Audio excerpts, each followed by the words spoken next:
hati. Manusia melihat luar. Manusia melihat apa yang terlihat saja, bagian yang terlihat saja. Tapi Tuhan Allah melihat hati, melihat pusat, memeriksa tujuan yang tersembunyi, keinginan yang tersembunyi, motivasi yang tersembunyi, pikiran yang tersembunyi, keinginan yang tersembunyi. Apa yang tersembunyi di dalam hati kita, di dalam pikiran kita, Tuhan Yesus sudah kenal secara sempurna. Yohanes pasal 21 ayat 2, Yohanes pasal 2 ayat 25. Saya membaca, dan karena 1, 2, 3. Dan karena tidak perlu seorang pun memberi kesaksian kepadanya tentang manusia, sebab ia tahu apa yang ada di dalam hati manusia. Amin. Nanti berdiri di hadapan takhta pengadilan Tuhan Allah untuk mendapat upah. Siapakah menghakimi kami? Tuhan Yesus. Karena Tuhan Allah memberikan hak kepada anaknya Yesus Kristus. Kemudian Yesus itu sudah tahu apa yang dalam hati manusia. Jadi di depan takhta pengadilan Tuhan Allah, di depan pengadil Tuhan Allah, yaitu Yesus Kristus, kami tidak bisa menyembunyikan apapun. Kami tidak bisa mencari alasan pun. Amin. Ini adalah ajaran Alkitab. Tapi pada zaman modern ini, sebagian orang percaya, sebagian pendetanya tidak percaya surga dan neraka.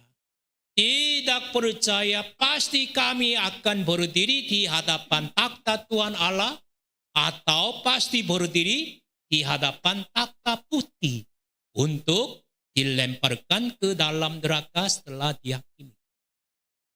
Kemudian sebelum mendapat upah, Tuhan Allah pasti menguji pekerjaan kami, hasil pelayanan kami dengan api. Dengan standar apa? Dia melihat hati kita daripada luar saja.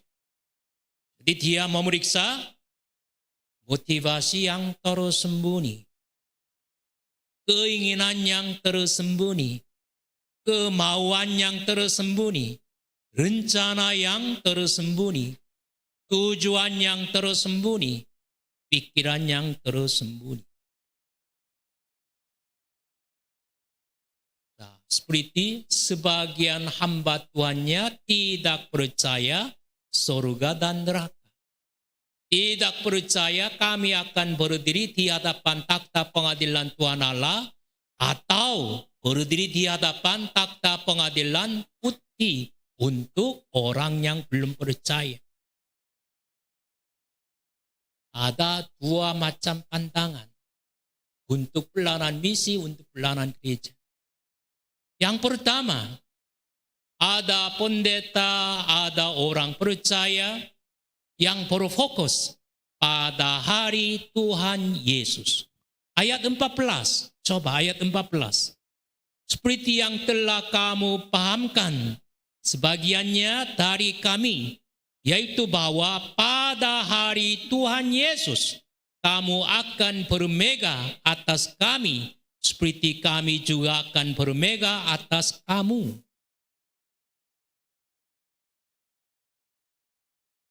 Ada gereja, ada orang percaya, ada hamba Tuhan yang berfokus kepada pada hari Kristus Yesus. Pada hari Kristus Yesus, ini menunjukkan apa? Ini menunjukkan Yesus datang kembali. Yesus datang kembali. Waktu Yesus datang kembali, semua orang yang dikuburkan, semua orang yang masih hidup dan percaya kepada Tuhan Yesus, mereka dibangkitkan lagi. Dia naik ke atas, ke langit yang ketiga. Jadi di langit yang ketiga kami berdiri di hadapan takhta pengadilan Tuhan Allah untuk mendapat upah, atau nanti di surga kami berdiri di hadapan takhta pengadilan Tuhan Allah untuk mendapat upah. Alkitabnya tidak berbicara. Jadi di mana kami akan berdiri di hadapan takhta pengadilan Tuhan Allah? Belum jelas. Tapi hal yang pentingnya adalah pasti akan berdiri di hadapan takhta pengadilan Tuhan Allah untuk mendapat upah. Amin.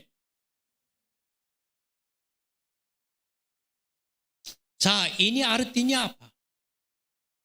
Hamba Tuhannya berfokus pada hari Tuhan Yesus. Orang percaya berfokus pada hari Tuhan Yesus.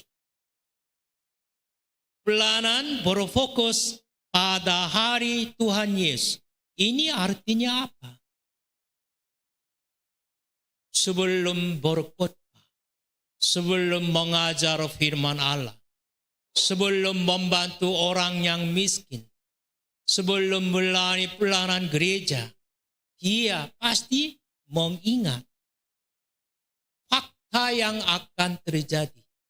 Nanti saya pasti akan berdiri di hadapan takhta pengadilan Tuhan Allah untuk mendapat upaya.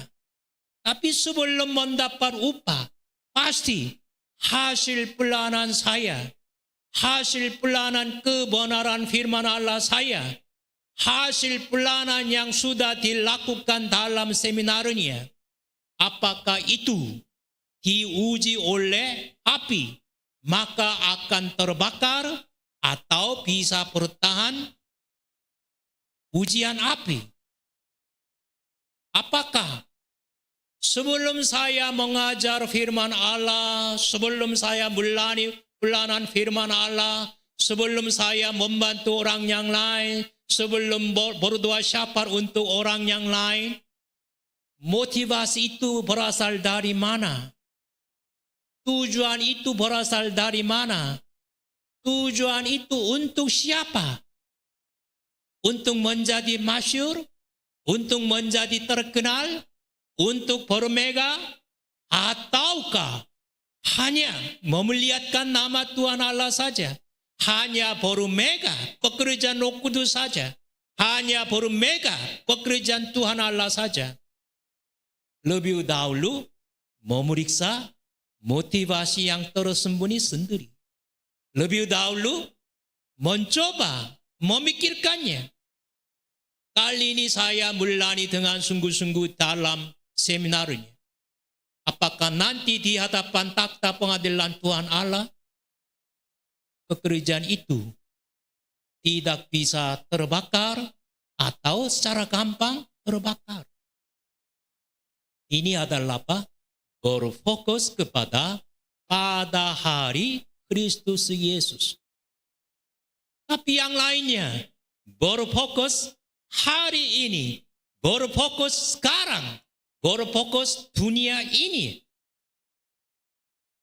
Pada zaman banyak hamba Tuhan, banyak orang percaya, banyak gereja berfokus hari ini, berfokus sekarang, berfokus di dunia ini. Ini terpengaruh oleh humanisme.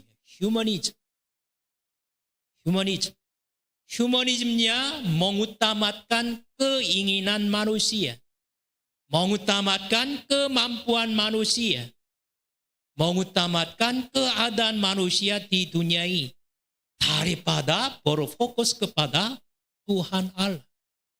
Humanisme berpusat kepada manusia daripada Tuhan Allah. Jadi meletakkan manusia di atas Tuhan Allah yang menciptakan Tuhan. Jadi katanya pada zaman modern ini manusia mengajar Tuhan Allah. Pada zaman modern ini sebagian orang percaya, sebagian hamba Tuhannya mendesak Tuhan Allah untuk melakukan kehendak sendiri.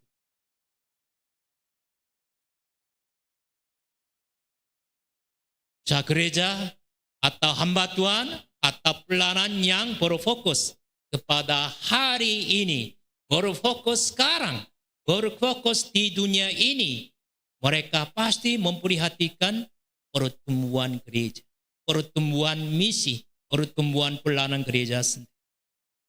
Khususnya mereka ingin bertumbuh secara kuantitas.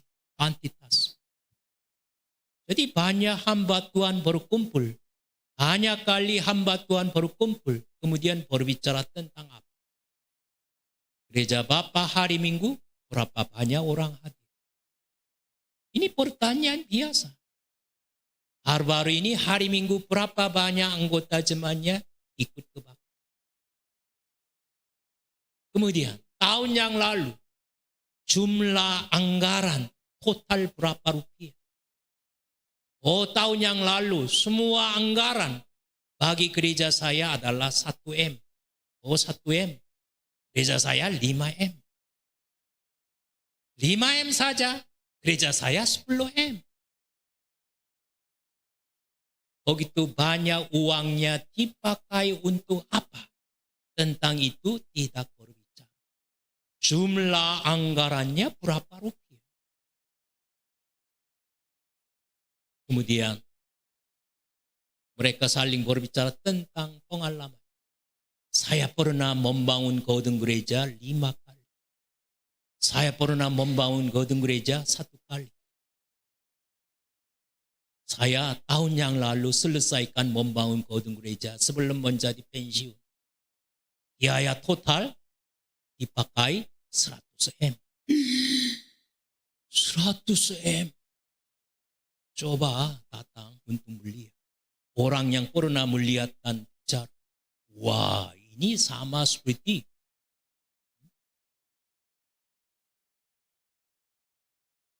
rumah kerajaan Allah. Mewah, besar, luas sekali.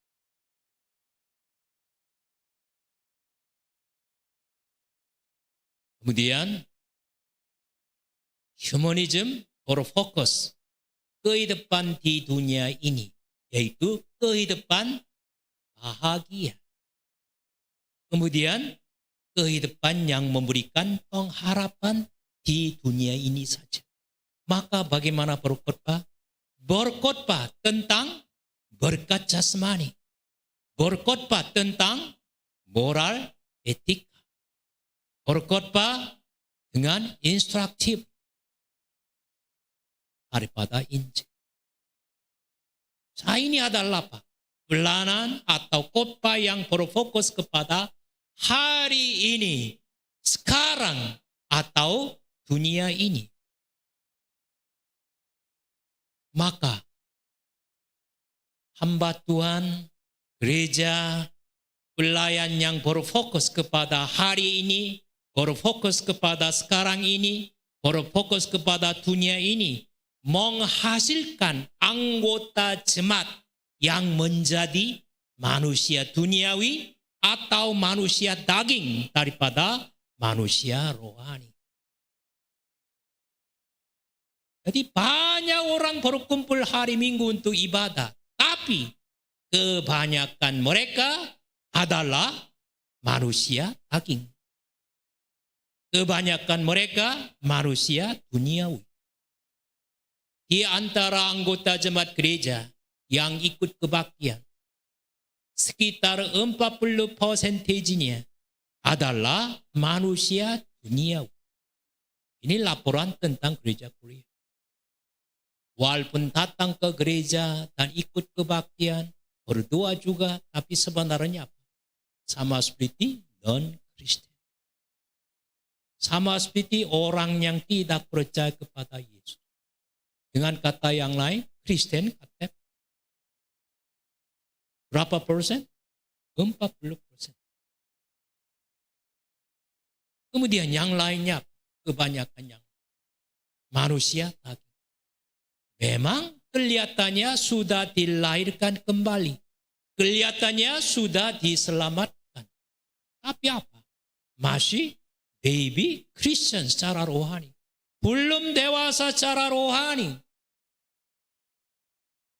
Kelihatannya sudah diselamatkan. Kelihatannya sudah dilahirkan kembali.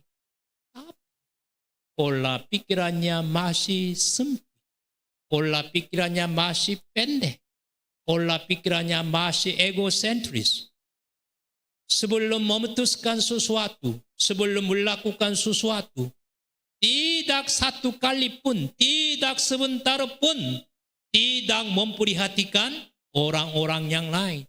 Tidak memperhatikan situasi orang yang lain, keadaan orang yang lain. Sama seperti apa? Sapi yang menggali sawah. Pernah lihat? Waktu sapinya menggali kebun atau sawah. Di sebelahnya ada rumput-rumput yang enak ya. Rumput-rumput yang bergizi tinggi. Bagaimana? Sapinya suka makan. Jadi enggak konsentrasi bekerja. Enggak konsentrasi menggali tanah. Jadi bagaimana Tuhannya? Pasang pagar di sebelah kanan. Pagar sebelah kiri. Hanya untuk tidak bisa melihat sebelah kiri kanan. Hanya terlihat terus. Sama seperti apa? Sapi yang dipasang. Itu apa namanya? Pagar. Tidak bisa melihat sebelah kiri kanan.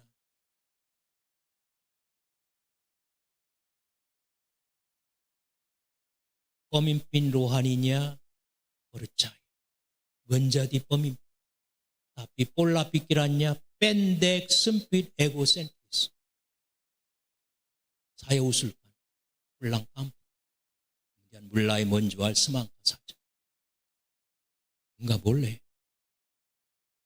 Tadi saya bicara ya, sekitar 30% hamba Tuhan gereja English tidak percaya surga dan neraka. Ini masalah serius. Karena pendeta yang tidak percaya surga dan neraka mengajar, berkhotbah, menyampaikan firman Allah. Maka apa? Banyak anggota jemaatnya juga tidak percaya surga dan neraka.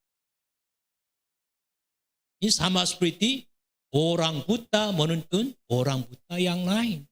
Maka dua-duanya jatuh ke dalam lubang. Jadi Paulus begitu berbicara kepada orang yang menyampaikan Injil yang lain, Injil yang palsu, Injil yang tersesat. Karena ini masalah yang paling serius. Menyampaikan Injil yang murni, orang itu mendapat hidup yang kekal. Mendapat hidup yang tetap tidak masuk ke dalam neraka.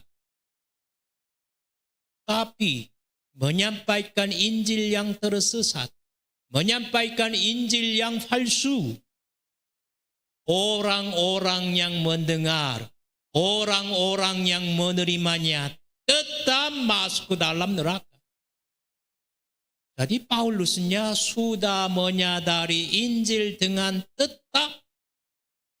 Maka kepada orang-orang yang menyampaikan Injil yang lain begitu dengan keras berbicara, terkutuklah. Masih belum memahami hati Paulus tentang Injil yang palsu.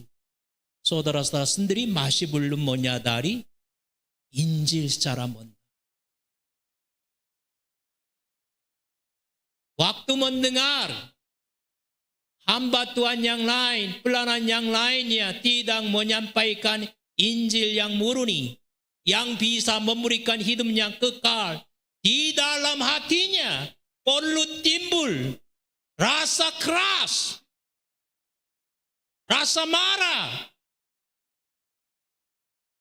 Walaupun mendengar masih merasa damai sejahtera, orang itu masih belum mempunyai keyakinan tentang Injil. Masih belum menyadari Injil secara mendalam. Maka masih belum menyadari kepentingan Injil yang murni.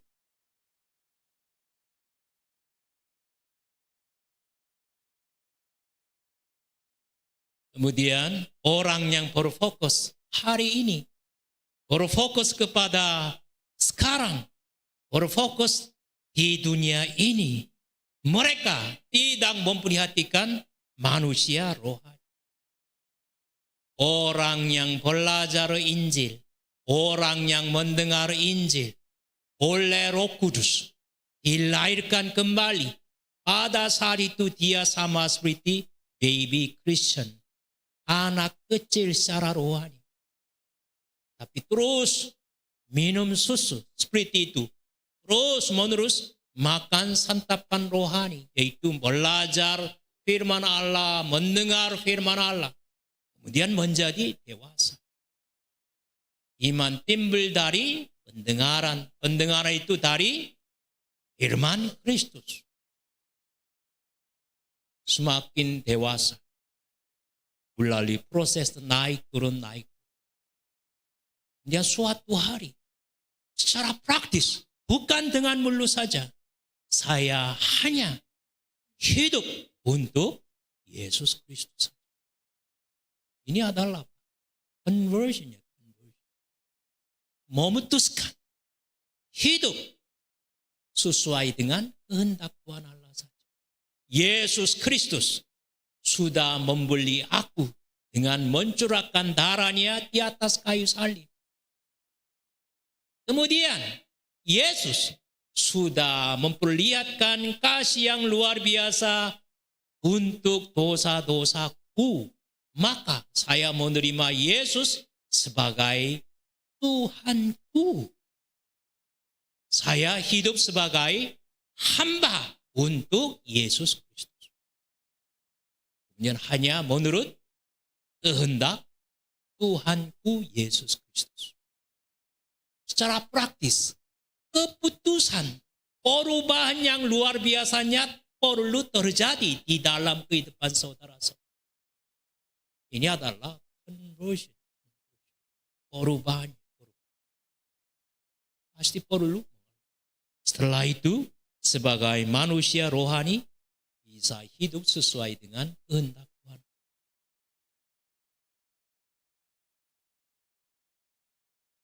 Pada zaman modern ini, hanya gereja, hanya hamba Tuhan, bermega. Bermega apa? Pertumbuhan gereja yang cepat.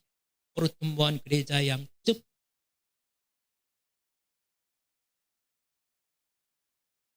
Kalau gerejanya, hamba Tuhannya, pelayanannya berfokus kepada hari ini, berfokus kepada sekarang, berfokus kepada di dunia ini, dia tidak memikirkan pada hari Kristus Yesus. Dia tidak mengingat, tidak memikirkan, nanti saya pasti akan berdiri di hadapan takhta pengadilan Tuhan Allah untuk mendapat upah. Sebelum mendapat upahnya, pasti pekerjaan saya akan diuji oleh api, terbakar, habis, atau bertahan ujiannya. Dengan standar apa Tuhan Allah menguji dengan api? Tuhan Allah melihat hati kita. Tuhan Allah melihat pusat kita. Kemudian menguji dengan api. Tidak mengingat hal ini. Tidak percaya hal yang akan terjadi. Mereka konsentrasi pertemuan gereja. Bagaimana bisa menemukan gereja cepat-cepat? Untuk itu mereka pasti akan membangun gereja dengan kayu, dengan rumput kering, dengan jerami.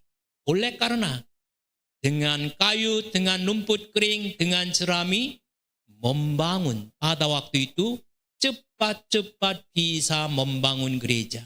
Cepat-cepat bisa dengan cara gampang bisa membangun gereja.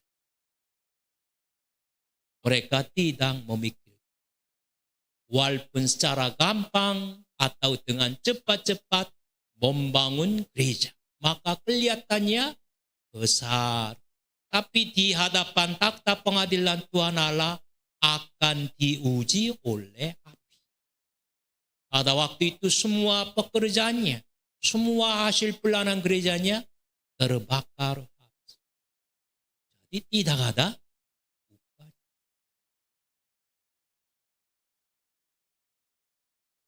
Tapi Paulus berbeda. Paulusnya jauh berbeda dengan hamba Tuhan umum. Dia mengingat apa? Mengingat. Dia senantiasa mengingat pada hari Tuhan. Pada hari Tuhan Yesus. Sambil konsentrasi melayani pelayanan misi.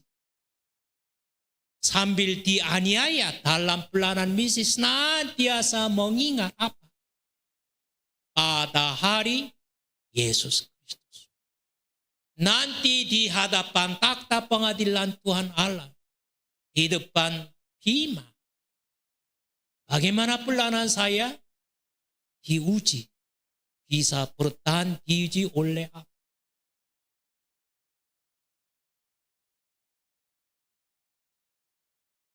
Dengan kata yang lain, sampai saat ini saya banyak kali memberitakan Injil, mengajari Injil.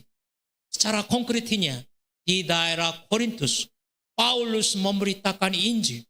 Orang-orang yang percaya, mereka menjadi jemaat di Korintus. Nanti mereka meninggal, kemudian berdiri di hadapan takhta pengadilan Tuhan Allah untuk mendapat upah.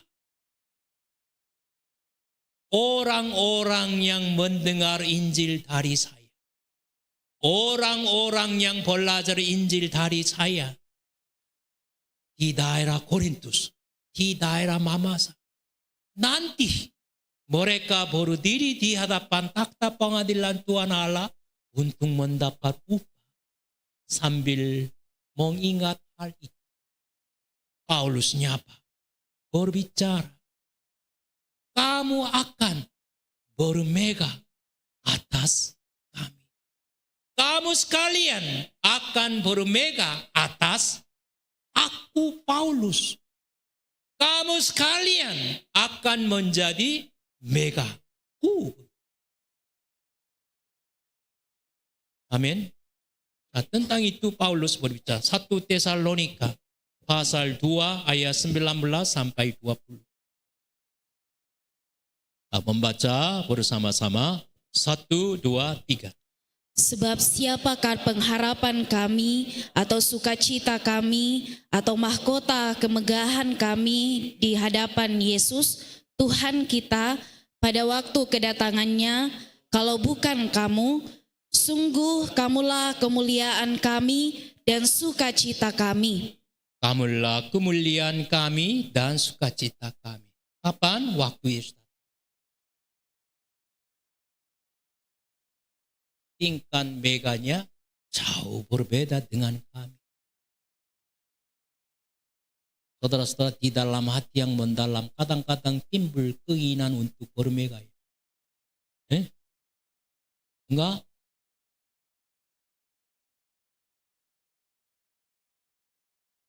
Lebih banyak orang hadir daripada berpikir, daripada mengantisipasi. Pada waktu itu bagaimana? Senang ya, senang. Sukacita. Saya juga sukacita. Kemudian, di antara orang-orang yang hadir, sebagian orangnya rindu belajar. Pada waktu itu, waktu mereka sharing, berbicara tentang bagaimana mereka bisa terharu Bagaimana mereka bisa menyadari? Bagaimana masalah mereka sendiri bisa selesaikan? Bagaimana? Baru ya? Senang ya? Capeknya hilang ya? Kemudian apa? Di dalam hati mendalam. Mau bermegah. Ini adalah tingkat mega. Tapi Paulus tingkat meganya berbeda. Dia memikirkan apa? Bukan di dunia ini. Nanti di hadapan takhta Tuhan Allah. Yesus Kristus yang sudah mengenal semuanya tentang kami secara sempurna akan menghakimi. Akan memberikan upah sesuai dengan pekerjaannya. Sesuai dengan hasilnya. Sesuai dengan keringannya. Sambil mengingat Paulusnya, di mana muliaan mereka? Orang tahu dengan baik. Paulusnya mulia.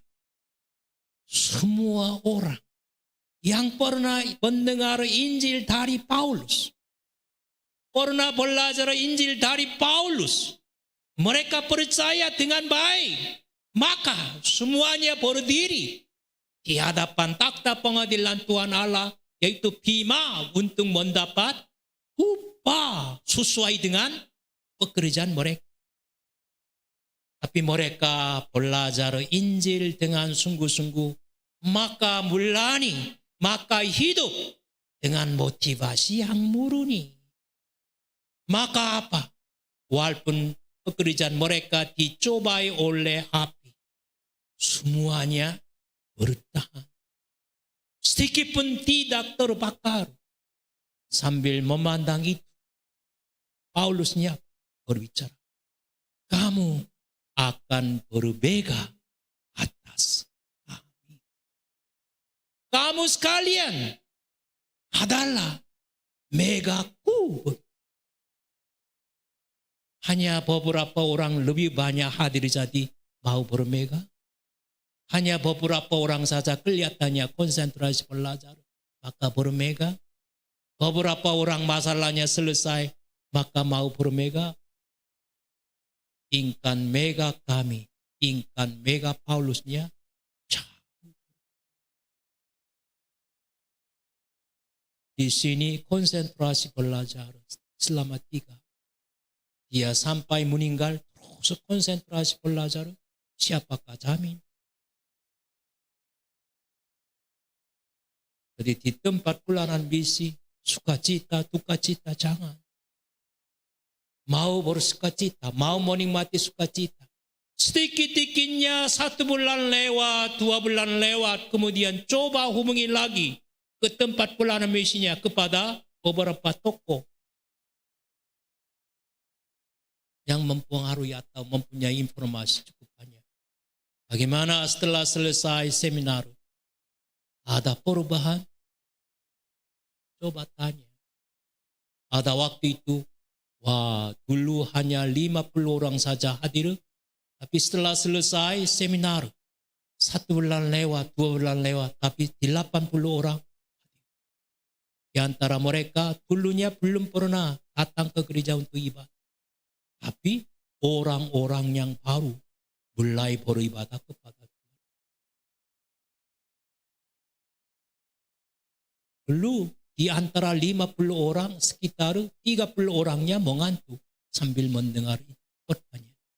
Tapi setelah selesai seminar, tidak ada orang yang mengantuk. Semuanya konsentrasi mendengar. Waktu mendengar cerita seperti itu, baik. Sedikit bisa berusaha. Sedikit. Oleh karena berapa lama hal yang luar biasa itu dilanjutkan? Belum tentu. 1 tahun konsentrasi belajar, kemudian apa? Semakin apa? Merosot. Semakin menjadi malas lagi. Kemudian kembali ke kehidupan yang kuno. Sikap yang kuno.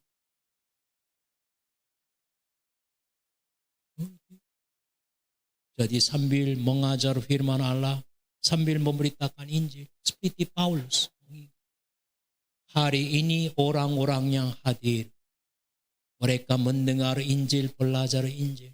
Kemudian apakah nanti setelah semua kami meninggal kemudian berdiri di hadapan Tuhan Allah, apakah mereka betul-betul mendapat upah?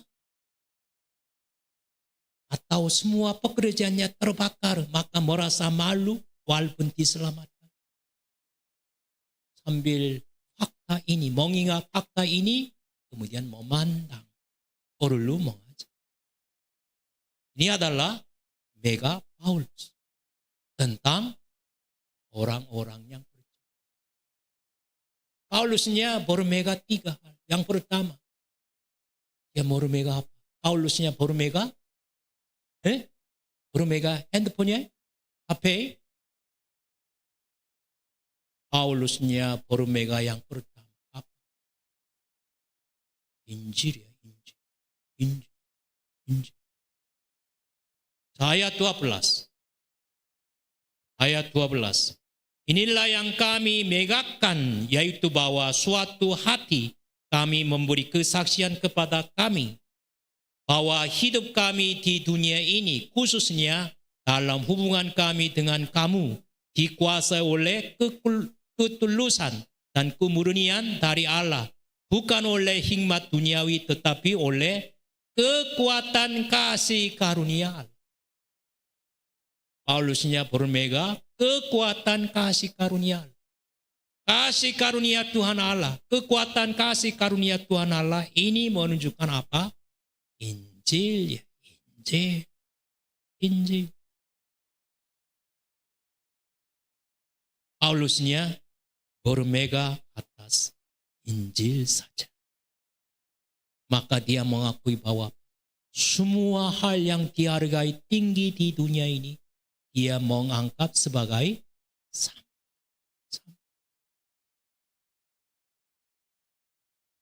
Di tujuan kami, sasaran kami juga perlu apa? Bermega Injil saja. Daripada bermega HP, daripada bermega hairstyle, bermega daripada baju, sepatu. Kami berusaha memberitakan Injil, mengajar Injil yang murni. Kemudian hampir dekat waktu yang berakhir, pelarannya.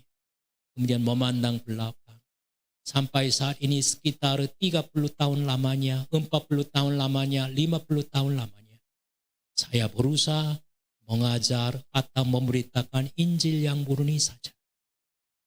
Jadi walaupun nanti di hadapan takhta pengadilan Tuhan Allah, saya tidak merasa malu. Lalu berpikir begini,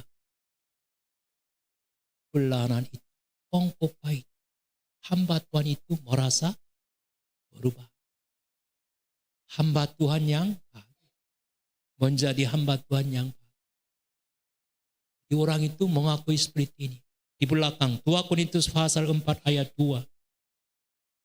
Membaca 2 Korintus pasal 4 ayat 2.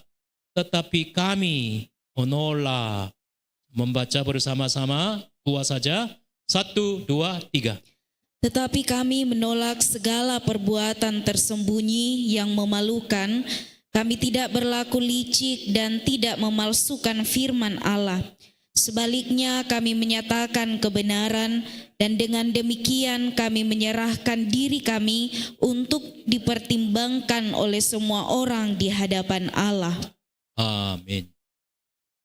Kemudian yang keduanya, Paulusnya bermega ayat 14. Seperti yang telah kamu pahamkan sebagiannya dari kami, yaitu bahwa pada hari Tuhan Yesus kamu akan bermega atas kami. Berarti kamu akan bermega atas Paulus. Ini artinya apa? Waktu Paulus memandang jemaat di Korintus, mereka adalah lemah bagi dunia. Mereka adalah hina bagi dunia.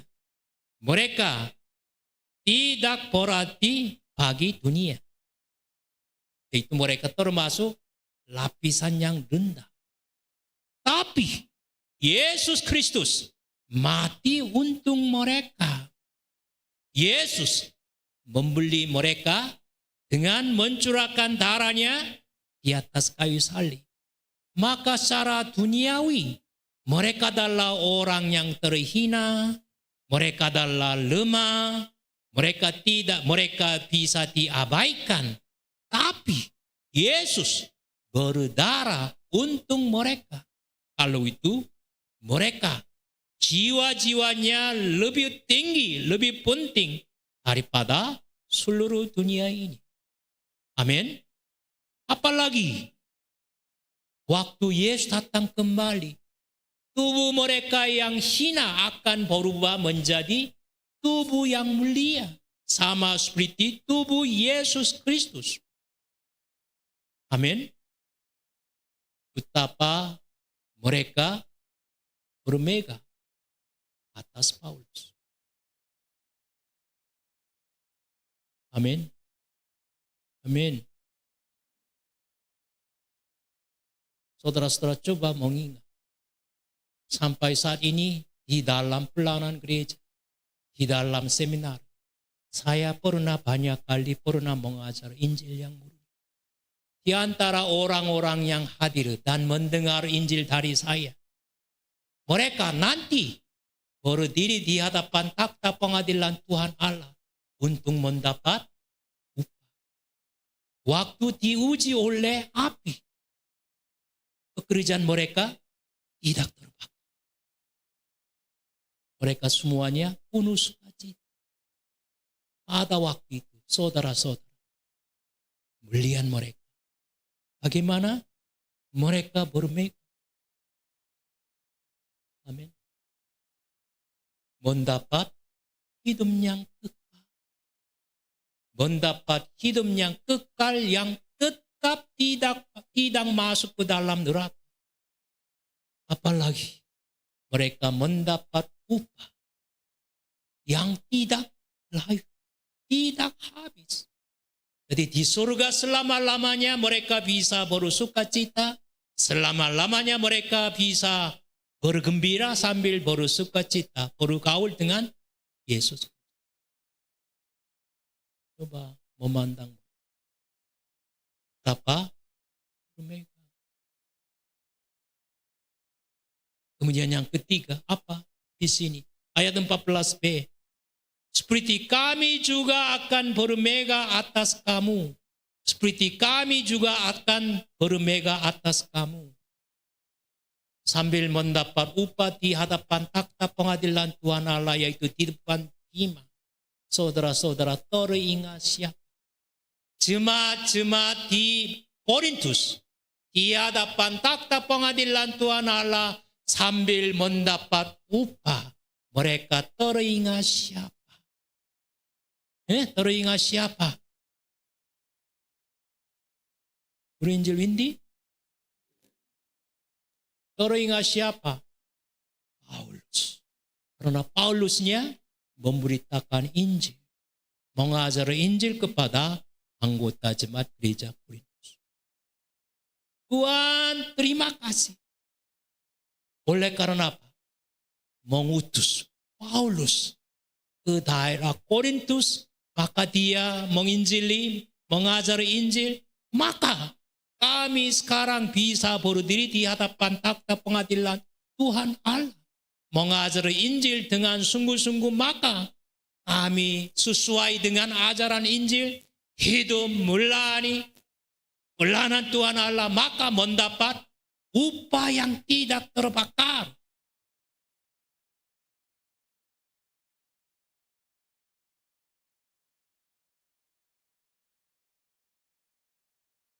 Jadi bermegah.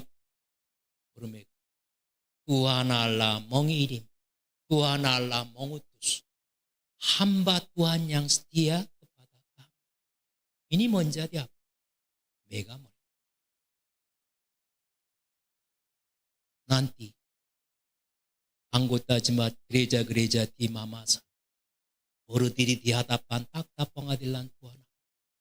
Suatu hari, musim kemarau, waktu panas, guru Injil, mahasiswa-mahasiswi STTCP datang ke gereja kami. Kemudian pada waktu siangnya mengajar firman Allah kepada anak-anak sekolah minggu. Malamnya dalam seminar mengajar Injil yang murni.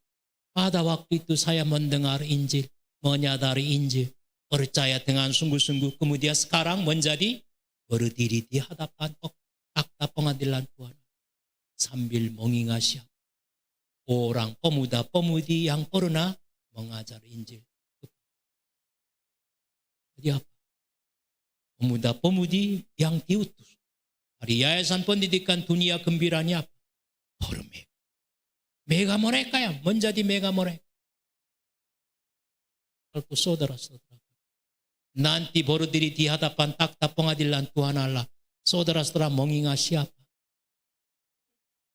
Mau makan apa?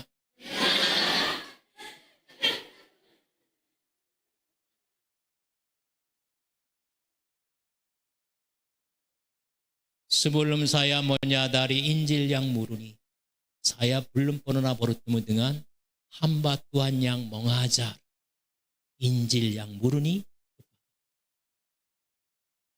walaupun memberikan nasihat atau lihatkan contoh, tapi dengan sepenuh hatinya mengajar Injil murni kepadaku tidak. Sampai bertemu dengan Bapak Pendeta Yu.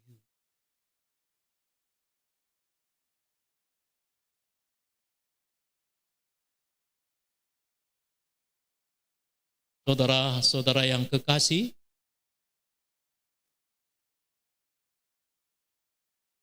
kehidupan iman kami atau pelayanan kami berfokus dua macam. Berfokus kepada pada hari Yesus Kristus. Atau bisa berfokus hari ini, bisa berfokus sekarang, bisa berfokus di dunia ini. Hasilnya jauh berbeda. Masa depannya jauh berbeda. Kapan, di mana, tetap dibedakan. Nanti berdiri di hadapan takhta pengadilan Tuhan Allah, yaitu hima. Kehidupan kekal kami tetap dibedakan dengan jelas. Mendapat upah yang luar biasa setelah dicobai oleh api. Kemudian tinggal di surga selama-lamanya sambil menikmati sukacita. Ataukah walaupun menjadi berdiri di hadapan takhta pengadilan Tuhan Allah, yaitu bima, waktu berdiri ambil banyak hasil pelayanan misi, banyak hasil pelayanan gereja. Tapi waktu dicobai oleh api, hampir semuanya terbakar. Kalau itu terjadi, malu, sedih, kecewa, menyesal. Tapi itu adalah kesempatan yang pertama dan kesempatan terakhir. Kesempatan yang satu-satunya. 2 kali tidak bisa diulangi lagi. Kesempatan yang pertama, kesempatan yang terakhir. Kesempatan yang satu-satunya. Enggak bisa diulangi lagi. Tapi pada zaman modern, hanya orang percaya, hanya hamba Tuhan, tidak percaya surga dan neraka. Tidak percaya kami pasti akan berdiri di hadapan takhta pengadilan Tuhan. Orang yang tidak percaya pasti akan berdiri di hadapan takhta pengadilan putih untuk dihukum dan masuk ke dalam. Alkitabnya berbicara. Dalam Alkitabnya tertulis. Tapi tidak percaya. Tidak ada cara yang lain. Orang itu harus berdiri di hadapan takhta pengadilan putih. Kemudian masuk ke dalam neraka. dan menderita penderitanya selama-lamanya, atau tidak percaya sebagai pendeta, sebagai guru Injil, sebagai pelayan, melayani pelayanan misi, melayani pelayanan gereja, melayani pelayanan kebenaran firman Allah. Memang di dalam hati yang mendalam pasti ada motivasi yang egois, tujuan yang egois, maksud yang egois. Maka nanti ambil banyak hasil pelayanannya. Kemudian waktu dicobai oleh api, semuanya terbakar. Maka diselamatkan secara malu. Orang fokus kepada apa? Itu memutuskan masa depan saudara-saudara selama-lamanya.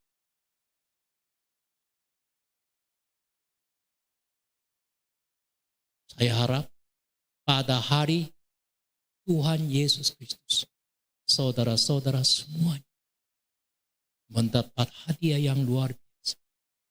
Tinggal di surga sambil bersekutuan Yesus Kristus selama-lamanya. Amin. Mari kita berdoa. Tuhan Allah yang baik, terima kasih. Oleh karena kami menyadari bahwa ajaran Alkitab jauh berbeda dengan ajaran-ajaran duniawi, ajaran-ajaran yang populer bagi banyak gereja, banyak hamba Tuhan. Oh Tuhan, kami mau ikut jalan yang benar saja. Kami mau ikut jalan yang tetap untuk Tuhan Allah saja. Kami senantiasa mau memegang Injil yang murni, berusaha mengajari Injil yang murni, kemudian semakin berubah. Maka waktu pekerjaan kami dicobai oleh api, kami mau mendapat hadiah yang luar biasa. Maka tinggal di surga selama-lamanya dengan sukacita sambil menikmati upahnya. Oh Tuhan, bukakanlah mata rohani kami agar kami bisa melihat rahasia firman Allah yang tersembunyi dan percaya mempraktekkan. Maka nanti di hadapan takhta pengadilan Tuhan Allah, murid-murid yang hadir di tempat ini menjadi bermega bagi Bapak Jo dan Ibu Gembira. Dan Ibu Gembira Bapak Jo juga menjadi bermega atas semua orang hadir di tempat ini. Maka kami memuji, memuliakan nama Tuhan Allah saja. Tuhan, terima kasih. Kami berdoa dan ucapan syukur di dalam nama Tuhan Yesus. Amin.